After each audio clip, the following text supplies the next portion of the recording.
Hello guys, once again welcome to my YouTube channel Pooja chemistry. तो आज की video में हम देखने वाले हैं कार्बोहाइड्रेट्स।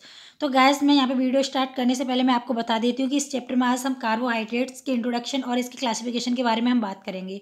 तो कार्बोहाइड्रेट्स से रिलेटेड आपको सारी वीडियो प्लेलिस्ट में मिल जाएंगी, आप चेक करते रहिएगा। तो आज हम देखते हैं कि कार्बोहाइड्रेट के इंट्रोडक्शन की हम बात करते हैं। तो जो हमारा कार्बोहाइड्रेट होता है, अगर मैं इसमें कार्बोहाइड्रेट्स का मतलब आपको बताती हूँ, तो कार्बो का मतलब होता है कार्बन और हाइड्रेट्स का मतलब होता है वाटर, यानी कि H2 मॉलिक्यूल्स। तो जो हमारे कार्बोहाइड्रेट होते हैं, अगर मैं इसके एग्जांपल की आपको बात करती हूँ, तो इसमें ग्लूकोज, फ्रक्टोज, शुगर्स, ये हमारे एग्जांपल आते हैं। तो देखो यहाँ पे क्या है, मैंने यहाँ पे फॉर्मूला लिखा हुआ है। तो देखो यहाँ पे क्या है, जो ग्लूकोज और फ्रक्टोज है, इसका अगर मैं मॉलिक्यूलर फार्मूला की बात करती हूँ, तो इसका मॉलिक्यूलर फार्मूला होता है C6H12O6 होता है। तो गैस यहाँ पे जो हमारा दोनों का जो मॉलिक्यूलर फार्मूला होता है वो सेम होता है, बट जहाँ पे जो हमारा ग्रुप जुड़ा हुआ होता है, यानी कि जो ग्लूकोज होता है उसमें हमारा एल्डिहाइड ग्रुप ऐड होता है, जो हमारा फ्रक्टोज होता है उसमें हमारा कीटोन्स ग्रुप ऐड होता है। तो हम आगे देखते हैं इसकी डेफिनेशन के बारे में कि कार्बोहाइड्रेट्स क्या होती है। तो देखो इसमें इंट्रोडक्शन में इसमें कुछ भी नहीं है, बस सिंपल सा इसका इंट्रोडक्शन आप एक बार इसे अच्छे से देख लीजिए। तो हम आगे बात करते हैं इसकी डेफिनेशन के बारे में। तो वे पदार्थ जिनके जल अपघटन से पॉलीहाइड्रोक्सी एल्डिहाइड अथवा कीटोन प्राप्त होते हैं कार्बोहाइड्रेट्स कहलाते हैं। तो मैं यहाँ पे बात करती हूँ पॉलीहाइड्रोक्सी, यानी कि पॉलीहाइड्रोक्सी का मतलब होता है यानी कि बहुत सारे हाइड्रोक्सी ग्रुप जुड़े हुए होते हैं। तो देखो यहाँ पे क्या है, यानी कि ग्लूकोज और फ्रक्टोज, मैंने यहाँ पे दो एग्जांपल लिए हुए हैं। तो ये हमारा किसकी स्ट्रक्चर है, ग्लूकोज की स्ट्रक्चर है। ग्लूकोज में 6 कार्बन होते हैं, और जो हमारी स्ट्रक्चर होती है, यानी कि जो सबसे ऊपर क्या होता है, हमारा हाइड्रोक्सी ग्रुप लगा हुआ होता है। तो हमें क्या है, यानी कि इसकी अगर मैं यहाँ पे इसकी स्ट्रक्चर की मैं बात करती हूँ, तो देखो जो हमारा सेम ही यहाँ पे कार्बन रहते हैं, बट जो हमारा थर्ड नंबर का कार्बन रहता है, यानी कि 1 2 3, जो हमारा थर्ड नंबर का कार्बन रहता है, तो इसमें जो हमारा हाइड्रोक्सी ग्रुप जुड़ा हुआ होता है वो लेफ्ट साइड में जुड़ा हुआ होता है। और जो हमारे अदर कार्बन होते हैं, जो बाकी के कार्बन होते हैं, उसमें जो हमारा हाइड्रोक्सी ग्रुप होता है वो राइट साइड में जुड़ा हुआ होता है। तो बस हमारी ये क्या होगी, इसकी स्ट्रक्चर हो गई ग्लूकोज की। तो हम नेक्स्ट बात करते हैं फ्रक्टोज की। जो हमारा फ्रक्टोज होता है उसमें सेम रहता है, एग्जैक्ट रहता है, हमारा ग्लूकोज की तरह ही रहता है। बट उसमें क्या होता है, जो हमारा सेकंड कार्बन होता है वहाँ पर क्या होता है, कीटोन ग्रुप हमारा जुड़ा हुआ होता है।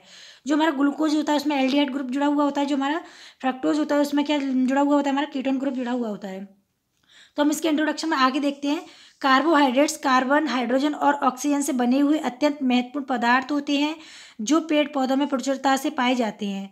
जैसे कि एग्जाम्पल के लिए मैं बात करती हूँ ग्लूकोज, फ्रक्टोज, शुगर्स। ये बात हो गई हमारी ग्लूकोज के इंट्रोडक्शन के अंदर। अब मैं आपको यहाँ पे बताती हूँ कि इसका क्लासिफिकेशन किस तरीके से होता है। तो गैस पहले मैं इसका पूरा क्लासिफिकेशन बताती हूँ, फिर मैं इसका क्या करूँगी, क्लासिफिकेशन को डिवाइड कर दूँगी। तो हम यहाँ पे बात करते हैं क्लासिफिकेशन की, यानी कि इसके वर्गीकरण के बारे में हम बात करते हैं। जो हमारे कार्बोहाइड्रेट होते हैं वो क्या होते हैं, 2 प्रकार के होते हैं, यानी कि शर्कराएं और अशर्कराएं, यानी कि शुगर और नॉन शुगर। तो जो हमारी शर्कराएं होती है, मैं इनके बारे में आपको बता देती हूँ। जो हमारी शुगर्स होती हैं ये क्या होती है, यानी कि शुगर हमारी शक्कर हो गई। तो हम यहाँ पे देखते हैं जो हमारी शर्कराएं होती हैं ये कैसी होती है, क्रिस्टलीय होती हैं और मीठी एवं जल में घुलनशील होती है। तो देखो अगर मैं यहाँ पे बात करती हूँ, यानी कि जो शर्कराएं क्या होती हैं, यानी कि एक तरीके से शक्कर होती है हमारी, शुगर्स यानी कि चीनी है। तो ये कैसी होती है, स्वाद में कैसी होती है, मीठी होती है। अगर हम इसको जल में क्या करेंगे, घोलेंगे, तो ये क्या होती है, जल में आसानी से घुल जाती है। तो यहाँ पे यही बात हो रही है हमारी, ये क्रिस्टलीय होती हैं, मीठी एवं जल में घुलनशील होती है। अगर मैं इसमें एग्जाम्पल की बात करूँगी तो ग्लूकोज, फ्रक्टोज, ये क्या हो गए, इसके एग्जाम्पल हो गए। तो हम नेक्स्ट देखते हैं यहाँ पे अशर्कराएं। अशर्कराएं क्या होती है हमारी, ये नॉन शुगर्स होती हैं। ये क्या होती हैं, अक्रिस्टलीय होती हैं, स्वादहीन होती हैं, जल में अम्लीय होती हैं। तो ये क्या होती है, यानी कि अगर ये इसके अगर मैं स्वाद की बात करूँगा, अगर मैं इसकी टेस्ट की बात करती हूँ, तो ये इनमें क्या होता है, कोई टेस्ट नहीं होता है, यानी कि कोई स्वाद नहीं आता है इनको में। ये क्या करती हैं, अगर जो हमारी नॉन शुगर्स होती हैं, यानी कि अशर्कराएं होती है, जब इनको हम जल में विलेय करते हैं तो ये जल में नहीं घुलती हैं। तो ये क्या होती हैं, जल में अम्लीय होती हैं, जैसे कि स्टार्च, सेलुलोज।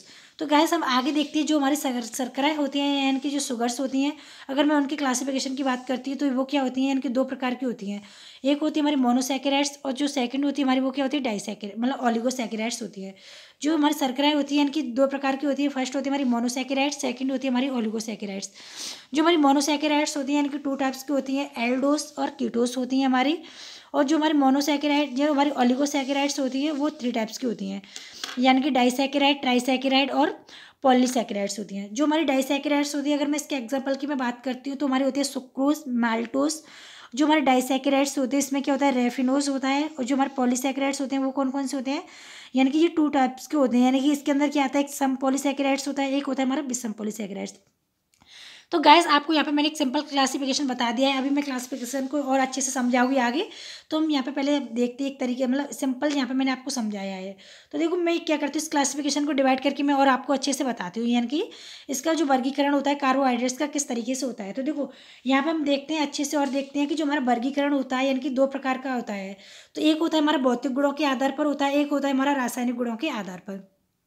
तो जो हमारा फर्स्ट होता है यानी कि जो इसको हम बात करते हैं यानी कि भौतिक गुणों यानी फिजिकल प्रॉपर्टीज़ के आधार पर हम बात करते हैं। तो जो हमारा क्लासिफिकेशन होता है कार्बोहाइड्रेट्स का यानी कि दो प्रकार का होता है, एक होता है हमारा शुगर्स और सेकंड होता है हमारा नॉन शुगर्स। जो हमारी शर्कराएँ होती हैं ये क्रिस्टलीय होती हैं, मीठे तथा जल में घुलनशील होती हैं। और इसके एग्जाम्पल की मैं बात करूँगी ग्लूकोज, फ्रक्टोज, शुगर्स। अभी मैंने आपको आगे भी समझाया था यानी कि ये किस तरीके से होती हैं। तो जो हमारी नॉन शुगर्स होती हैं वो क्या होती हैं, ये अक्रिस्टलीय ठोस पदार्थ होती हैं, स्वादहीन होती हैं और जल में क्या होती हैं, अम्लीय होती हैं। जब इनको जल में क्या करते हैं, घोलते हैं, तो ये जल में नहीं घुलती हैं। तो जैसे कि एग्जाम्पल की मैं बात करती हूँ, तो स्टार्च, सेलुलोज क्या हो गए, इसके एग्जाम्पल हो गए। तो गाइस ये हमारी बात होगी भौतिक गुणों के आधार पर, यानी कि दो प्रकार का होता है इसका क्लासिफिकेशन, यानी कि शर्कराएँ होती हैं और अशर्कराएँ होती हैं। जो शर्कराएँ होती हैं यानी कि एक चीनी, आप इसे याद कर लीजिए, यानी कि चीनी क्या होती है, मीठी भी होती है और इसको जल में घोलते हैं तो घुल जाती है और ये कैसी होती है, क्रिस्टलीय ठोस होती है। अगर हम यहाँ पर अशर्कराएँ की बात करें तो अशर्कराएँ क्या होती है, इसका अपोजिट होती है, यानी कि ये अक्रिस्टलीय ठोस होती है और स्वादहीन होती हैं और जल में क्या होती है, अम्लीय होती हैं। आप इसको इस तरीके से याद कर सकते हैं। तो हम आगे बात करते हैं यानी कि रासायनिक गुणों के आधार पर, यानी कि कार्बोहाइड्रेट्स तीन प्रकार की होती है, मोनोसैकेराइड, ओलिगोसैकेराइड, पॉलीसैकेराइड्स। जो हमारे मोनोसैकेराइड्स होते हैं वो क्या होते हैं, टू टाइप्स के होते हैं, एल्डोस, कीटोस। जो हमारे ओलिगोसैकेराइड्स होते हैं वो क्या होते हैं, टू टाइप्स के होते हैं, डाइसैकेराइड, ट्राइसैकेराइड्स। जो हमारे पॉलीसैकेराइड्स होते हैं यानी कि होमोपॉलीसैकेराइड, हेट्रोपॉलीसैकेराइड्स होते हैं। तो गैस अब हम क्या करते हैं, इसमें स्टेप बाय स्टेप देखते हैं। बात करते हैं पहले मोनोसैकेराइड्स क्या होती हैं। तो जो मोनोसैकेराइड्स होती हैं उनके बारे में हम बात करते हैं। जो मोनोसैकेराइड्स होती हैं हमारी, ये सफ़ेद रंग के क्रिस्टलीय ठोस पदार्थ होते हैं, यानी कि अगर हम इनकी बात करेंगे तो इनका जो क्रिस्टलीय ठोस पदार्थ होता है वो कैसा होता है, सफ़ेद रंग का होता है। अगर मैं इनके स्वाद की बात करूँगी तो ये मीठे होते हैं स्वाद में और जल में क्या हो जाते हैं, विलीय हो जाते हैं। जब इनको हम जल में घोलते हैं तो ये क्या होते हैं, आसानी से घुल जाती है। जैसे एग्जाम्पल की मैं बात करूँगी तो ग्लूकोज, फ्रक्टोज। और हम आगे देखते हैं ये क्या होते हैं, यानी कि प्रकाशिक समावेशिता प्रदर्शित करते हैं, यानी कि ऑप्टिकल आइसोमेरिज्म भी ये क्या करते हैं, ये शो करते हैं। तो हम ये इसके टाइप्स की बात करते हैं, ये दो प्रकार की होती है। फर्स्ट होता है हमारा एल्डोस, सेकंड होता है हमारा कीटोस। जो हमारे एल्डोस होते हैं यानी कि एल्डोस में एल्डिहाइडिक ग्रुप होता है, जो इसमें क्या होता है, ग्लूकोज एक एल्डोस है। अगर हम कीटोस की बात करेंगे, कीटोस में कीटोनिक ग्रुप होती हैं। फ्रक्टोज क्या है, एक कीटोन्स है। तो गाइस आपको समझ में आ गया होगा मोनोसैकेराइड्स क्या होते हैं। मैं आपको एक बार और बताती हूँ। जो मोनोसैकेराइड्स होते हैं यानी कि जो क्रिस्टल कैसे होते हैं, इनके जो क्रिस्टलीय ठोस होते हैं यानी कि वो कैसे होते हैं, कलर की बात करेंगे तो सफ़ेद रंग की होती हैं, स्वाद में मीठे होते हैं, जल में विलीय होती हैं। यानी कि आप इसको इस तरीके से याद कर सकते हो, यानी कि एक तरीके से चीनी को हम याद करते हैं, बट उसमें क्या करना है, आपको ऐड कर देना है इसमें सफ़ेद कलर्स। तो जो हमारे शर्कराएँ थी उसमें यानी कि सेम यही चीज़ थी, यानी कि क्रिस्टलीय ठोस पदार्थ थी, स्वाद में भी मीठे थे, जल में भी विलीय थी। यहाँ पे क्या हो गया हमारा, ये क्या होते हैं, सफ़ेद रंग की होती हैं। तो हम आगे बात करती है मोनोसैकेराइड्स, यानी कि मोनोसैकेराइड्स। तो यहाँ पे हो गया, हम बात करते हैं नेक्स्ट ओलिगोसैकेराइड्स के बारे में। जो हमारे ओलिसैकेराइड्स क्या होता है, यानी कि ये दो प्रकार की होती हैं। फर्स्ट होती है हमारी डाइसैकेराइड्स, सेकंड होती है हमारी ट्राइसैकेराइड्स। तो गाइस जो हमारी डाइसैकेराइड्स होती हैं यानी कि ये जल पर, यानी कि जल अपघटन पर मोनोसैकेराइड्स के दो मॉलिक्यूल्स देती हैं। जैसे कि मैं यहाँ पे आपको एग्जांपल के थ्रू समझाती हूँ, यानी कि सुक्रोज, लैक्टोज हमारे एग्जांपल हो गए। तो मैंने यहाँ पे एग्जांपल लिया है सुक्रोज। तो ये इसका मैं क्या करती हूँ, जल अपघटन करती हूँ, तो यहाँ पे क्या हमें इसके दो मॉलिक्यूल्स हमें मिल रहे हैं, ग्लूकोज और फ्रक्टोज। हम नेक्स्ट बात करते हैं ट्राइसैकेराइड्स के बारे में।